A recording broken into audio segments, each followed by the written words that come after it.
네, 우리 사도신경 전체를 같이 한번 고백하도록 하겠습니다.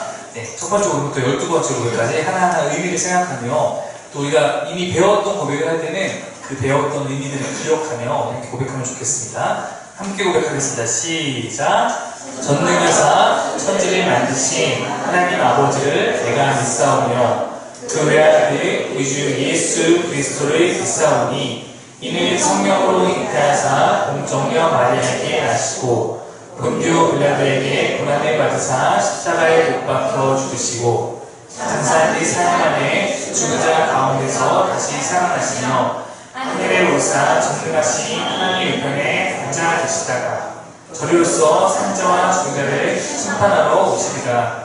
성령을 믿사오며 거룩한 공예와 성도가 서로 교통하는 것과 죄를 사하여 주시는 것과 몸이 다시는 것과 영원히 사는 것을 믿사옵나이다. 아멘. 제가 오늘 아침에 이렇게 제가 대부분 저희 상임의 교회 식구들이 제 카톡에 즐겨찾기가 돼 있어서 맨 위에 뜨거든요. 그래서 이렇게 보게 되는데 오늘 아침에 어제인가? 네, 어제 설교 준비 끝내고 그 중에 보는데 다은이의 카톡을 불러줘서 좀 굉장히 마음이 심쿵했습니다. 보통은 막 같은 이러네요. 여자친구 이런 분들과 하게 되는데 갑자기 어제인가 홀리 스피릿, 성령님으로 바뀌어서 하트가 있는 거예요. 그래서 제가 어제 한참 준비를 마무리했던 제목이 성령에 대한 것이었는데 다은이가 이거를 어떻게 알았나, 스포를 했나 이런 생각이 들어서 한편 되게 감사한 느낌이 들었습니다. 그래서 오늘 이렇게 함께 성령에 대해서 나눌 텐데 성령님이 영어로 홀리 스피릿이거든요. 그 하나님의 역사에 대해서 함께 같이 배우면서 성령님이 내 안에 역사시를 기대하는 시간 되길 바랍니다. 사도신경은 12가지 고백이 있고 그 중에 우리가 지난 시간까지 예수님에 대한 6가지 고백을 배웠습니다. 그 이후에 시작되는 8번째 고백은 아주 짧지만 성령님에 대한 것입니다. 우리에게 성령님은 매우 익숙하지만 어떻게 보면 또 정확하게 정의하기는 어려운 그런 대상일 수 있습니다. 일단 성령은 어떤 능력을 말하는 것이 아닙니다.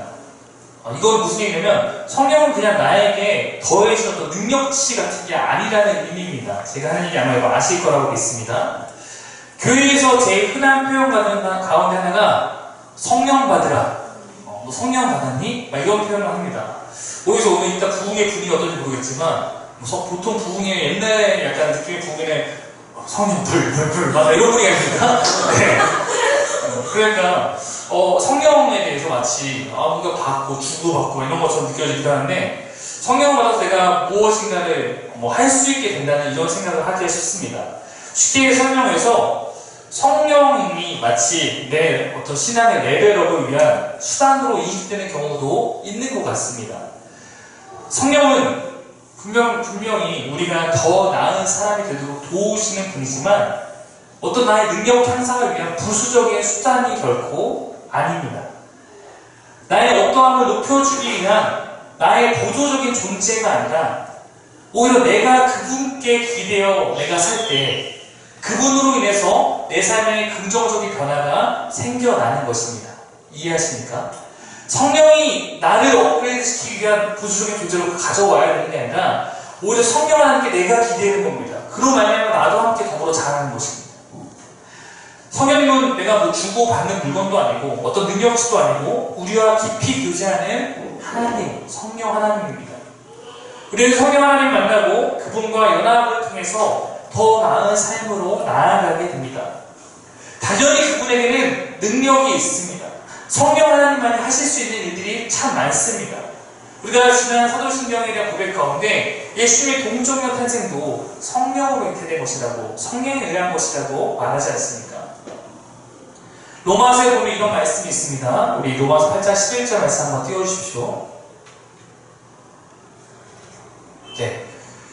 예수를 죽은 자 가운데 살리신 이 영, 예수의 영, 하나님의 영, 모든 영이 나온 건 다 성령님의 의미라고 생각하면 됩니다. 예수를 죽은 자 가운데 살리신 이 영, 살리신 이는 하나님이니까 하나님의 영을 말하는 거고요. 그 영이, 성령이 너희 안에 거하시면 그리스도 예수를 죽은 자 가운데 살리신 이가 너희 안에 거하시는 그의 영으로 말미암아 너희 죽을 몸도 살리시리라. 조금 말이 어렵게 표현되어 있지만 쉽게 설명하면 예수를 부활시킨 성령 하나님께서 너희 안에 계시면 너희도 부활할 것이다. 이런 얘기입니다. 부활의 능력도 성령에 달려있다라고 말하고 있는 것입니다. 요한복음 16장 7절 한번 볼까요? 네, 우리 한번 같이 한번 이 말씀 읽어보겠습니다. 시작. 그러나 내가 너희에게 식상을 나누니 내가 떠난 것이 너희에게 유익하라. 내가 떠나가지 아니하면 그 자가 너희에게 오지 아니할 것이요 하면 내가 너희에게 보내리니. 예수님께서 제자들과 함께 한다는 거, 이것이 제자들에게 얼마나 큰 힘이었겠습니까?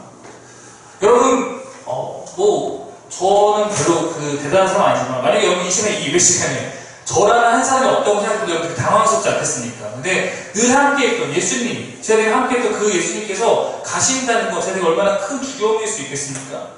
근데 오히려 예수님이 뭐라고 말하냐면, 내가 너에게 있는 것보다 내가 오히려 널 떠나는 것이 훨씬 더 큰 유익이다. 왜냐면 내가 가면 그때 성령님께서 너희와 함께 하실 것이기 때문에. 이것을 예수님과 성령님 사이의 우열을 누가 더 높다, 누가 더 위대하다를 말하는 것이 아니라 하시는 역할의 차이가 있습니다.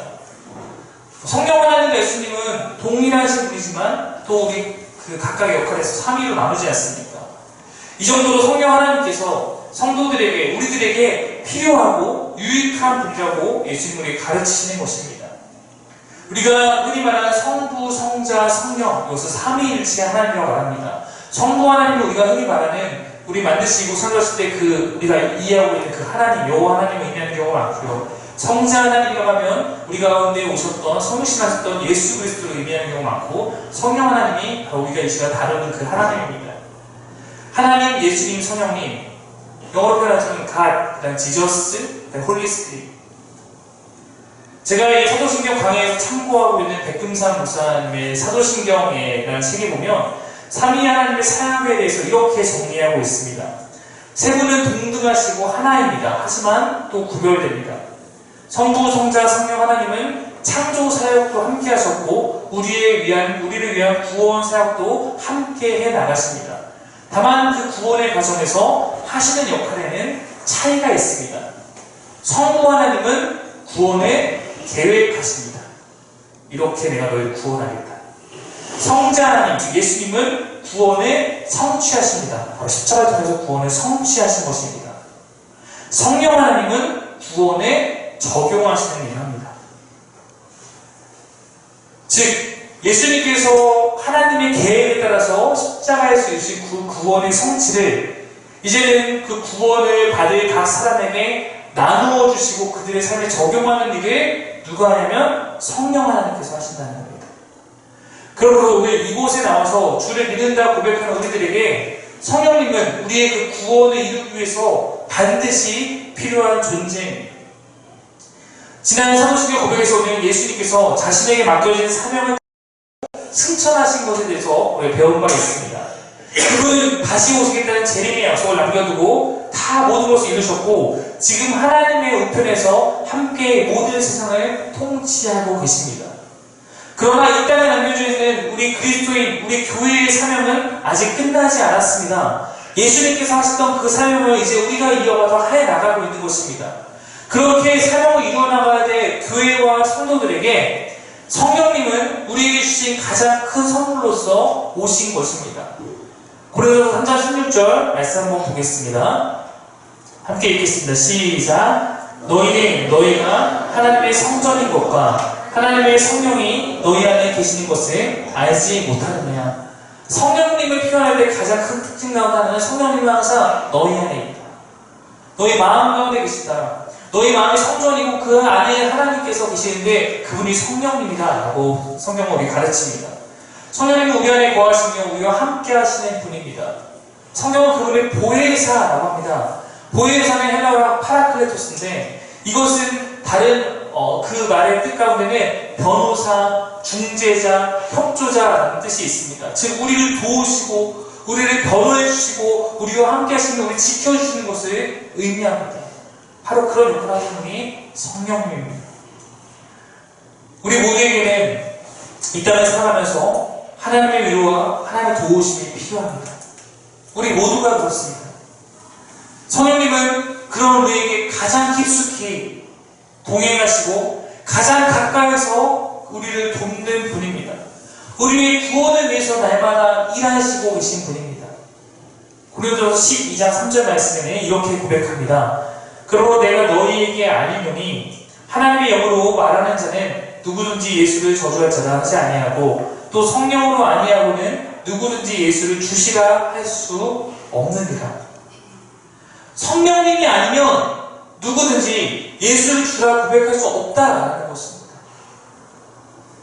우리가 예수님을 주라고 믿고 고백하고 있다는 것은 그것 자체가 성령님이 우리와 함께하셔서 우리 가운데 일하신 증거다라는 것과 똑같습니다.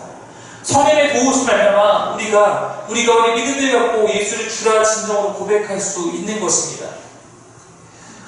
여러분은 여러분의 그 신앙생활 가운데 어떠한 불국을 겪어보셨는지 모르겠습니다. 저는 비교적 평탄한 삶을 살아왔다고 생각하고 있었는데 어떤 시기에 강력하게 무너지고 또 하나님의 도우심을 오히려 그 시간에 강력하게 경험했던 적이 있습니다. 그때 성령의 이러한 도움을 어느 때보다 깊이 경험한 적이 있습니다. 제가 그때 기도조차 할 수 없는 그때 한 말씀이 저에게 굉장히 간결하게 다가왔습니다. 그것이 로마서 8장에 있는 말씀이었는데 26절에 이런 말씀이었습니다. 이와 같이 성령도 우리 연약함을 도우시나니 우리는 마땅히 기도할 바를 알지 못하나 오직 성령이 말할 수 없는 탄식으로 우리를 위하여 친히 간구하시느니라. 혹시 내가 기도하지 못하는 그 순간에도 나를 위해 기도하시는 분이 있습니다. 이것이 얼마나 큰 위로입니까? 내가 혼자 힘겨운 싸움을 하고 있는 것 같은 그 순간에도 여러분 이 말씀을 꼭 기억하셔야 됩니다. 세상 전체를 돌아봐도 내 편이 하나 없는 것 같은 그 순간에도 당신은 결코 혼자가 아니라는 것입니다. 그 순간에도 성령님은 여러분을 위해서 기도하고 계십니다. 여러분에게 이 성령님이 함께 하신 나와 내 마음 가운데 임재하고 계시님이 얼마나 실제적으로 깨달아지고 있는지 모르겠습니다. 그럼 성경 우리에게 이렇게 말합니다. 로마서 8장 9절 말씀인데요. 한번 같이 읽겠습니다. 시작. 하나님의 영이 거하시면 너희가 육체에 있지 아니하고 여기 있느니 누구든지 그리스도의 영이 없으면 그리스도를 사랑이 아니라. 네. 너희 속에 하나님의 영이 거하시면 너희에게 성령이 있으면 너희가 육신에 있지 않다는 것은 너희가 세상 사람들과 같이 세상 가운데서 그 죄 가운데서 있는 것이 아니라 너희는 영에 있다. 너희는 영의 하나님과 함께 교제하는 사람이라. 누구든지 그리스도의 영이 성령이 없으면 그리스도의 사랑이 아니다 라고 말하는 그런 것입니다. 성도에게 성령님은 뭐 있으면 좋고 없으면 뭐 어쩔 수 없고 이런 문제가 아니라는 것입니다. 가끔씩 어떤 이들은 성령을 떠올리면 성령의 은사, 즉 방언이나 예언이나 뭐 치유나 여러 가지 그런 것들을 먼저 떠올리고 그런 것들에 집중하거나 매여 있는 경우가 있습니다. 막 기도할 때 막 울부짖고 막 이렇게 하는 어떤 그런 것이 성령과 가장 먼저 그렇게 떠올리는 사람들이 종종 있습니다.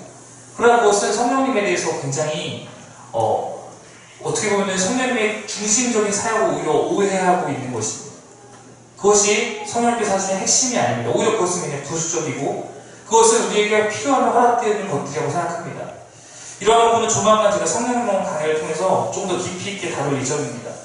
성령은 그렇게 내가 뭔가 내 신앙이 있어 보이게, 내 신앙이 뭔가 돋보이게 하는 어떤 것들이 아니라 혹은 나에게 기적을 베푸시는 어떤 특수한 것을 행하시는 분이 아니라 모든 신앙인들에게 필요한 우리의 신앙의 근원이라는 거예요. 우리 믿음도 성령에 의한 것이고 구원도 성령에 의한 것이고 내 모든 신앙생활이 성령이 없어 그리스도인이 아니다 라는 말로서 설명이 되고 있는 것입니다. 모든 그리스도인들은 성령을 가진 자이고 그 성령을 위해서 우리가 하나님과 교제하는 것입니다. 좀 실제적인 이야기를 해보려 합니다. 제가 작년에 하나님을 경험하는 삶이라는 시리즈로 설교를 했던 적이 있습니다. 그때 강조했던 것 중에 하나가 성령님의 세밀한 음성을 듣는 삶에 대한 것이었습니다. 이곳에 지금 우리의 눈에 보이지 않지만 그때 제가 이런 표현을 했습니다. 이곳에 뭐가 있다? 와이파이가 있다. 네, 이곳에 와이파이가 있습니다. 와이파이는 우리가 눈에 보이지 않습니다. 그러나 여러분 있다는 건 다 알고 있을 겁니다. 핸드폰을 켜보면 바로 다 확인이 가능합니다. 이런 것처럼 이곳에 성령님은 우리 눈에 보이지 않지만 성령님도 계시고 성령님께서 우리에게 날마다 말씀하시는 그 음성도 우리 가운데 항상 존재합니다. 이것은 비밀번호가 걸려있어서 아는 사람과 사용할 수 있는 그런 와이파이가 아닙니다. 누구나 검색하면 찾아서 접속할 수 있습니다. 프리 와이파이, 이것이 성령님입니다. 온 세상이 프리 와이파이 존입니다. 성령님은 항상 나와 어느 곳에서 함께 하시고 어느 곳에서 나에게 말할 것입니다. 다만 내가 나의 와이파이 스위치를 꺼두고 나는 그 성령님을 경험할 수 없다, 나는 접속할 수 없다 라고 하고 있는 것입니다. 그럼 이제 이 얘기를 듣고 내가 나도 와이파이 켜야겠다, 나도 성령님과의 접속을 시도해야겠다, 내 마음의 영에 내가 그 하나님과 이제 교제하고자 하는 마음을 엽니다. 이것을 와이파이 켜는 거예요. 성령님과 소통하려고 노력합니다. 문제는 우리의 마음이 그 성령 하나님께 접속해야 하는데, 성령 하나님께 접속해야 하는데 다른 음성에 접속하는 경우가 많다는 것입니다. 여기서 다른 음성이라고 하면 구체적으로 두 가지입니다. 하나는 우리를 실족하게 하는 또 하나의 영의 세력, 바로 사단의 음성과 다른 하나는 바로 나의 음성입니다. 내 생각입니다. 우리에게 크게 세 가지의 음성이 존재하는 것입니다. 우리를 도우신 성령의 음성이 있고, 우리를 넘어뜨리려고 하는 사단의 거짓된 속삭임이 있고, 그리고 그냥 내 생각이 있습니다. 우리가 이것을 잘 분별할 필요가 있습니다. 당연히 처음에는 잘 안 될 수도 있습니다. 그 분별함의 능력은 근데 반드시 자라나게 되어 있습니다. 어떻게 자라나면 신앙생활을 통해 자라납니다. 특별히 성경을 배우면서 자라납니다. 왜냐면 그 음성의 색깔들이 있는데, 각각의 고유한 색깔들이 있는데 그 색깔이 무엇인지 성경은 우리에게 알려주기 때문입니다. 이렇게 말씀하신 것이 하나님께서 알려주신 말씀이구나, 우리가 하나님을 알아갈수록 그것을 분별할 수 있게 되는 것입니다. 하나님은 이렇게 말씀할 리가 없어 라고 하면서 사단의 거짓된 속임을 차단하게 되는 것입니다. 내가 얼마나 연약한 사람인지 성경을 통해 알면서 내 연약함이 나에게 이런 생각을 가져오는구나 라고 분별한 명을 끌어낼 수 있게 되는 것입니다. 말씀을 통해 하나님이 어떤 분인지 정확하게 알면 알수록 그분의 음성이 무엇인지 우리는 깨닫고 그것에 반응할 수 있게 됩니다. 우리가 기억하셔야 돼요. 분명히 누구에게나 언제든지 우리를 넘어뜨리려는, 우리가 하나님께 나아가려고 방해하려는 사단의 거짓된 속삭임이 있습니다. 또한 우리가 죄 가운데 아직 있기 때문에 나의 죄성을 말미암아 날마다 나를 죄를 향해 나아가도록 만드는 나의 생각들도 늘 나에게 있다는 것입니다. 그것들이 하나님께 귀 기울이고 그분께 순종하지 못하게 나를 방해하고 있습니다. 그러므로 우리가 이런 영의 세계를 파악하고 그 안에서 하나님의 마음들을 읽고 순종하고자 하는 그런 의지가 우리에게 이 시간 필요합니다. 가만히 귀를 기울이면 분명히 그 세 가지 중 한 가지가 나에게 와서 나의 마음에 두드립니다. 제가 뭐 많이 예를 드는 것처럼 우리 좀 몸이 안 좋으면 가지 말까? 꼭 거기 가서 예배 드려야 예배인가? 이따가 인터넷 키면은 예배 드릴 수 있을 것 같은데, 네, 이런 것들도 저는 다 우리가 하나님께 더 나아가지 못하게 하는 속삭임이라고 생각합니다. 아니면 나의 영의 피로, 나의 몸의 피로를 말하면 순수한 내 생각일 수도 있겠죠. 그러나 분명히 그것은 하나님의 생각은 아닐 수 있을 것입니다. 우리가 잠잠히 그분을 찾고 의지하고 기다릴 때 우리가 하나님과 교제할 수 있고, 이것은 우리 신앙생활에 반드시 필요한 것입니다. 우리가 그렇게 성령님께서 내게 주시는 인도하심을 따라서 삶을 살아가다 보면 내 삶에 한계라는 것이 없어집니다. 지난주에 우리 박지훈 지사님 가정에서 제가 같이 나눴던 것처럼 내게 능력 주신 자는 내가 모든 것을 할 수 있다. 내게 능력 주시는 자, 그 안에서, 성령님 안에서 나는 모든 것을 할 수 있습니다. 한계가 없습니다. 그분이 나를 인도할 때 나를 푸른 초장과 쉴만한 물가로 인도하시기 때문입니다. 그 말씀 부분에 보면 이런 말씀이 있죠. 시편 23편 4절인데요. 내가 비록 죽음의 그늘 골짜기로 다닐지라도 주님께서 나와 함께 계시고 주님의 막대기와 지팡이로 나를 보살펴 주시니 내게는 두려움이 없습니다. 성령이 함께하는 그 삶에는 한계도 없고 두려움도 없고 걱정도 없습니다. 성령님이 내 삶에서 분리되는 순간 내게는 한계가 느껴지고 걱정이 있고 두려움이 있습니다. 이것이 성령님과의 동행의 유무, 그 결과의 차이입니다. 이것은 우리의 기도의 삶과도 연결되어 있습니다. 우리는 성령님을 통해서 우리의 필요를 구할 수 있습니다. 그러나 기도 또한 성령님의 성령님의 마음에 따라서 성령이 연합하여서 우리가 올바른 기도를 해야 내 삶 가운데 그 기도가 응답됩니다. 야고보서 4장 2절부터 3절 말씀 함께 보겠습니다. 함께 읽겠습니다. 시작. 여러분이 얻지 못하는 것은 구하지 않게 되며 구하여도 얻지 것은 자기가 해야를 누리는데 세우고 되는 것과 땡땡입니다. 수많은 사람이 기도합니다. 교회 다니는 사람뿐만 아니라 교회 다니는 사람들도 뭔가 어려움이 찾아오면 기도합니다. 혹은 로또 한 장을 사고도 기도하는 경우도 있습니다. 여러분이 얻지 못하는 것은 첫 번째는 구하지 않기 때문에 얻지 못하는 경우가 많습니다. 교회는 다니는데 하나님께 단 하나도 구하지 않습니다. 내 필요와 내 어떤 것들 구하지 않습니다. 그러면 당연히 얻지 못합니다. 근데 내가 구하고 있는데 정말 열심히 기도하는데 나에게 기도가 되지 않는 것은 혹시 이 두 번째 권리잖아 우리가 살펴봐야 됩니다. 자기가 쾌락을 누리는 데 쓰려고 잘못 구하기 때문에 하나님은 허락하지 않는 것입니다. 나의 만족을 위해 기도할 때 그것을 하나님께서 우리를 자녀로 보는데 이것을 하나님께 응답하시면 오히려 이 자녀의 삶이 망가질 수 있기 때문에 허락하지 않는 것입니다. 우리는 그때 철저한 하나님의 거절을 경험하게 될 것입니다. 제가 늘 예를 들지만 저도 자녀를 키우다 보면 자녀가 저한테 구할 때가 있습니다. 어떨 때는 구하는 거에 대해 반응해주고 싶을 때가 있습니다. 근데 가끔은 내가 이걸 반응해주면 안 되겠는데? 내가 이걸 허락해주면 안 되겠는데라는 분명히 있습니다. 단호하게 거절을 하죠. 그것이 사랑의 결과, 사랑하기 때문인 그 마음에 의한 것이지 않겠습니까? 기도라는 것은 나의 어떤 요청서가 아니라 하나님과 함께 내가 대화하는 것입니다. 그리고 것입니다. 내가 한 마음이 되어가는 시간인 것입니다. 당연히 하나님과 나의 마음이 합하여서 그 안에서 구하는 모든 것은 이루어지게 되어 있는 것입니다. 로마서 8장 13절 14절 함께 읽겠습니다. 시작. 여러분이 유시의 사랑에 나눠 죽을 것입니다. 그러나 여러분이 성령으로 내 신을 죽이면 살 것입니다. 하나님의 영으로 인도함을 받은 사람은 누구나 다 하나님의 자녀입니다. 굉장히 강한 말씀입니다. 육신에 따라 살면 육신에 따라 산다는 것은 아까 얘기했던 것처럼 내가 내 마음대로 내 죄성 그대로 살아가는 것을 의미합니다. 하나님은 그런 삶의 결말이 심판임을 알고 있기 때문에 성령을 통해서 날마다 우리를 권면하시는 것입니다. 이것은 죽느냐 사느냐의 문제니까 정신 차리고 하나님의 성령님의 음성 가운데 순종하며 나아가라 라고 우리 가운데 권면하고 있는 것입니다. 성령에 순종하여 그분의 인도하신 대로 살아가는 것, 내 몸의 인식, 내 몸의 욕심, 내 몸의 요구를 내가 잘라내고 죽이고 죄를 멀리하고 하나님을 가까이하고 살아가는 것, 이것이 우리가 하나님께 우리 원하시는 삶입니다. 야고보서 4장 8절 보면 이런 말씀이 있습니다.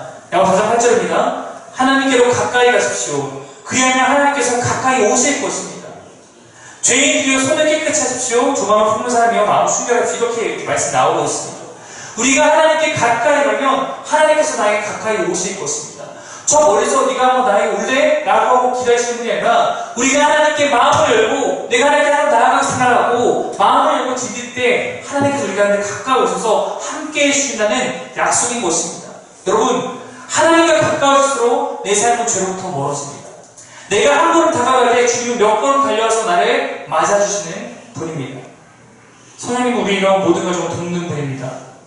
어느 누구나 그분을 찾을 수 있습니다. 그분의 음성을 듣는 것에는 어떠한 능력이나 어떠한 자격이 필요하지 않습니다. 내가 그분의 음성이 있다는 것을 깨닫고 그분이 내 삶 가운데 있다는 것을 믿고 그분께 대화를 시도하고 그분의 음성을 듣기를 원한다면 여러분 누구나 성령님과 교제하며 나아갈 수 있습니다. 여러분 이곳에 여러분이 있는 것은 성령님께서 인도하셨기 때문에 여러분이 믿음을 갖고 예수를 주라 고백할 수 있는 것이고 오늘 이 집에서 주를 예배하고 있는 것입니다. 여러분에게 모두 성령님이 함께하고 있습니다. 그러므로 여러분 사랑하실 때 계속 권면하실 것입니다. 우리에게 필요한 것은 그 하나님의 권면에 따라서 사는 것입니다. 성경에도 이렇게 말합니다. 이것은 성령의 감동으로 된 것이다. 성령님이 성경책의 저자이다. 그분 우리에게 음성으로 말씀하시고 기록된 글을 통해서 우리에게 말씀하고 계신 것입니다. 말씀을 마무리하면서 한국이 낳은 최고의 신학자라고 평가받는 김세윤 박사라는 분이 있습니다. 그분의 책의 한 부분을 여러분과 인용하며 나누고 싶습니다. 이렇게 기록하고 있습니다. 만본주의와 이기주의가 압도하는 오늘날 우리가 어떻게 나의 만족을 위해 기도할 때 그것을 하나님께서 우리를 자녀로 보건데 이것을 하나님께 응답하시면 오히려 이 자녀의 삶이 망가질 수 있기 때문에 허락하지 않는 것입니다. 우리는 그때 철저한 하나님의 거절을 경험하게 될 것입니다. 제가 늘 예를 들지만 저도 자녀를 키우다 보면 자녀가 저한테 구할 때가 있습니다. 어떨 때는 구하는 거에 대해 반응해주고 싶을 때가 있습니다. 근데 가끔은 내가 이걸 반응해주면 안 되겠는데? 내가 이걸 허락해주면 안 되겠는데? 라는 분명히 있습니다. 그럼 단호하게 거절을 하죠. 그것이 사랑의 결과, 사랑하기 때문인 그 마음에 의한 것이지 않겠습니까? 기도라는 것은 나의 어떤 요청서가 아니라 하나님과 함께 내가 대화하는 것입니다. 그리고 하나님과 내가 한 마음이 되어가는 시간인 것입니다. 당연히 하나님과 나의 마음이 합하여서 그 안에서 구하는 모든 것은 이루어지게 되어 있는 것입니다. 로마서 8장 13절 14절 함께 읽겠습니다. 시작. 여러분이 주시는 사랑에 죽을 것입니다. 그러나 여러분이 성령으로 내 신을 죽이면 살 것입니다. 하나님의 영으로 인도함을 받은 사람은 누구나 다 하나님의 자녀입니다. 굉장히 강한 말씀입니다. 육신에 따라 살면, 육신에 따라 산다는 것은 아까 얘기했던 것처럼 내가 내 마음대로, 내 재성 그대로 살아가는 것을 의미합니다. 하나님은 그런 삶의 결말이 심판임을 알고 있기 때문에 성령을 통해서 날마다 우리를 권면하시는 것입니다. 이것은 죽느냐 사느냐의 문제니까 정신 차리고 하나님의 성령님의 음성 가운데 순종하며 나아가라 라고 우리 가운데 권면하고 있는 것입니다. 성령의 순종하여 그분의 인도하신 대로 살아가는 것, 내 몸의 의식, 내 몸의 욕심, 내 몸의 요구를 내가 잘라내고 죽이고 죄를 멀리하고 하나님을 가까이하고 살아가는 것, 이것이 우리가 하나님께 원하시는 삶입니다. 야고보서 4장 8절 보면 이런 말씀이 있습니다. 야고보서 4장 8절입니다. 하나님께로 가까이 가십시오. 그리하면 하나님께서 가까이 오실 것입니다. 죄인들이여 손을 깨끗이 하십시오. 조망을 품는 사람이여 마음 순결하십시오. 이렇게 말씀 나오고 있습니다. 우리가 하나님께 가까이 가면 하나님께서 나에게 가까이 오실 것입니다. 저 멀리서 네가 한번 나에게 올래? 라고 하고 기다리시는 분이 아니라 우리가 하나님께 마음을 열고 내가 하나님께 한번 나아가서 생각하고 마음을 열고 디딜 때 하나님께서 우리가 하나님께 가까이 오셔서 함께 해주신다는 약속인 것입니다. 여러분, 하나님과 가까울수록 내 삶은 죄로부터 멀어집니다. 내가 한 걸음 다가갈 때 주님 몇 번 달려와서 나를 맞아주시는 분입니다. 성령님 우리가 모든 것을 돕는 분입니다. 어느 누구나 그분을 찾을 수 있습니다. 그분의 음성을 듣는 것에는 어떠한 능력이나 어떠한 자격이 필요하지 않습니다. 내가 그분의 음성이 있다는 것을 깨닫고 그분이 내 상황에 있다는 것을 믿고 그분께 대화를 시도하고 그분의 음성을 듣기를 원한다면 여러분 누구나 성령님과 교제하며 나아갈 수 있습니다. 여러분 이곳에 여러분이 있는 것은 성령님께서 인도하셨기 때문에 여러분이 믿음을 갖고 예수를 주라 고백할 수 있는 것이고 오늘 이 집에서 주를 예배하고 있는 것입니다. 여러분에게 모두 성령님이 함께하고 있습니다. 그러므로 여러분 사랑하실 때 계속 권면하실 것입니다. 우리에게 필요한 것은 그 하나님의 권면에 따라서 사는 것입니다. 성경이 이렇게 말합니다. 이것은 성령의 감동으로 된 것이다. 성령님이 성경책의 저자이다. 그분 우리에게 음성으로 말씀하시고 기록된 글을 통해서 우리에게 말씀하고 계신 것입니다. 말씀을 마무리하면서 한국이 낳은 최고의 신학자라고 평가받는 김세윤 박사라는 분이 있습니다. 그분의 책의 한 부분을 여러분과 인용하며 나누고 싶습니다. 이렇게 기록하고 있습니다. 만본주의와 이기주의가 압도하는 오늘날 우리가 어떻게